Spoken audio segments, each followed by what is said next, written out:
For the word initial utterances, devoicing set time seems to be the most idoneous acoustic property to quantify the degree of voicing or devoicing of a stop sound.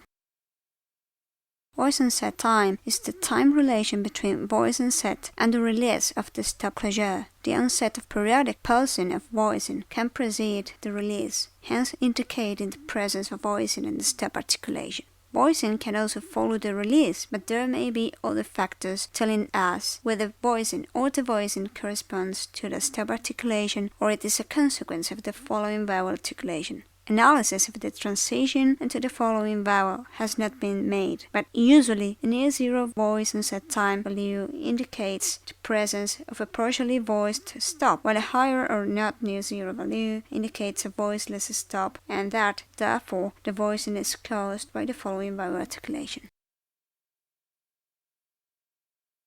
Research has suggested that voicing set time tends to be longer when the stop precedes a high vowel and shorter when the stop precedes a low vowel. This may be in part, and experiments showed, be a result of the construction of the sonorant and high vowel, whose reduced transglottal pressure drop can cause vocal fold vibration to cease. But my analysis has showed it only in roughly 30% of the utterances. The degree of devoicing increases as place of articulation of the word initial stop beckons towards the glottis, but this may be subject to dialectal variation. The Californian speakers' utterances ranged from the lowest VOTs for b to the highest ones for da. Of 44.44% of them showed voicing, with 50% of those voicing occurring in word initial b words. As this speaker was raised by a Mexican nanny and many Spanish-voiced stops fully voiced, it is unclear that it is caused by dialectal or by individual variation. The same can be said about the effect of the consonant ending the cluster has on devoicing, a much bigger effect. The degree of devoicing is higher when this final consonant is articulated with frication, and lower when articulated with total construction of the articulators. Although there is variation in the collected data, 61.11% of the less devoiced utterances ended in n. It might be due either by its plus voice feature or either by its plus nasal feature. It turns out that an n ending cluster resulted in the less devoiced utterances.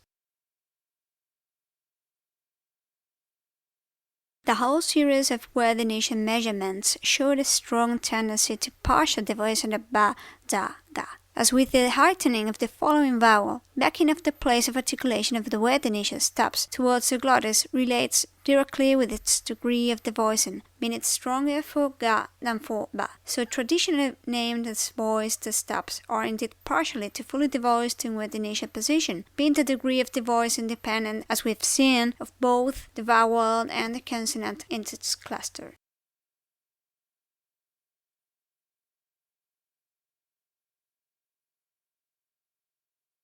Since the analyzed steps are followed by silence, the duration of the preceding vowel must be a more idoneous acoustic property to quantify the degree of voicing or devoicing of these stops.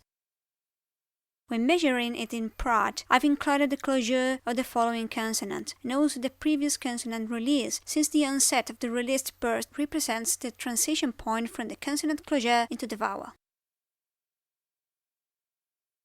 Generally, vowels preceding a word final voiceless stop are shorter than vowels preceding a word final voiced stop, which are longer. As in word initial position, the voicing is more likely to occur when the stop is immediate to a high front vowel. 92.59% of the shortest vowels occurred in clusters involving e.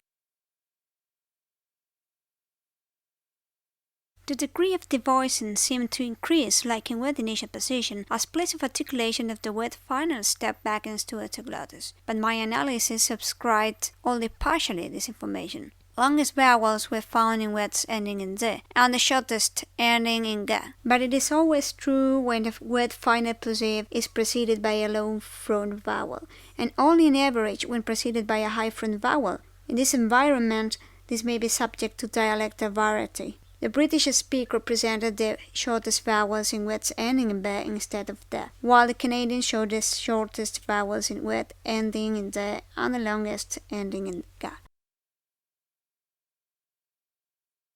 Also, the initial consonant in the cluster has a big effect in the degree of devoicing of the word final-plosive. The degree of devoicing is higher when a stop begins the cluster, and lower when the cluster begins with frication. There is also variation in the collected data. Californian speaker didn't show this tendency in words ending in "if" or "id". However, 88.88% of the occurrences showed this tendency, being the most devoiced with final plosives occurring in clusters beginning with "da", and the least devoiced the ones in clusters beginning with "sh". The whole series of word final measurements show a certain tendency to partial devoicing of "ba", "da", "ga". As in word initial position, it is more likely to occur when it's immediate to high front vowel, when the plosive itself is nearer to the glottis, and when the consonant beginning the cluster is a stop. So traditionally named as voiced stops are indeed partially to fully devoiced also with final position, being the degree of devoicing dependent as we've seen in both the vowel and consonant in its cluster.